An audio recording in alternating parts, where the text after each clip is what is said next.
This is a CBS News special report. I'm Norah O'Donnell with Gayle King and John Dickerson in New York.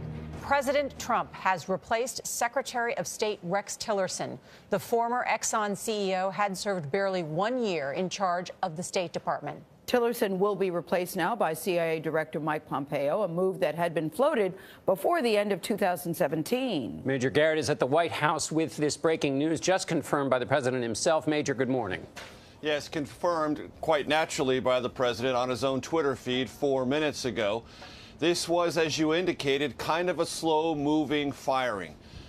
John Kelly, the chief of staff, had signed off on a plan to replace Rex Tillerson as Secretary of State back in October and November of 2017, but then it was put on hold as Rex Tillerson, the Secretary of State, fought to maintain his position as the head of the State Department and the lead negotiator for the Trump administration on all diplomatic fronts.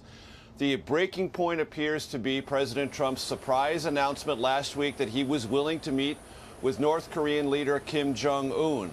Not only did that surprise his closest White House advisors here, but it completely left Rex Tillerson and the State Department out of the mix entirely. And when Rex Tillerson, traveling recently, sort of poured cold water on the idea of this direct meeting, saying that a lot of preparatory work still needed to be done, raising questions whether the meeting would occur at all, that apparently was the breaking point for President Trump. And Mike Pompeo, the CIA director, who we should inform our audience is the person who provides in person every single day the president's daily intelligence briefing.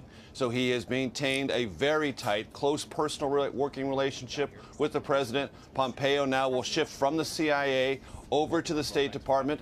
One of the great unresolved questions of this move, though, is will Pompeo bring clout to the State Department sufficient to attract money from this administration to fill positions still left vacant at the State Department? In other words, will President Trump invest Pompeo with the money and personnel resources he deprived Rex Tillerson of while he was the Secretary of State in charge of the State Department? Norah, Gayle, and John. Major, we're just getting now the full statement from the President of the United States, talking a little bit about Mike Pompeo's record. Graduated first in his class from West Point, Harvard Law graduate, has been at, of course, the CIA, and before that was a member of Congress. Another note, too, the President also announcing who the new CIA director will be, and that's Gina Haspel. She is currently the Deputy Director of the CIA, and she will now be the first ever female director of the CIA. So she steps into that role. You remember that?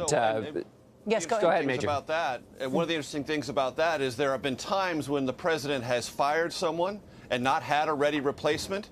This situation, clearly the president wanted to have ready replacements. There will be a confirmation process for both, but the president believes they can be confirmed under the current scenario. One of the reasons other people haven't been fired is because confirmation battles might be too cumbersome. The White House clearly believes this is doable. Okay, Major, thanks. All of this on the eve of those tense North Korean negotiations. Coverage will continue throughout the day on CBS, on this CBS station, and on our 24-hour streaming network, CBSN. Watch it at cbsnews.com. There will also be a complete wrap-up tonight, of course, on the CBS Evening News with Jeff Glor. Many of you will return now to CBS This Morning. This has been a CBS News special report. I'm Norah O'Donnell with John Dickerson and Gayle King, CBS News, New York. For news 24 hours a day, go to cbsnews.com.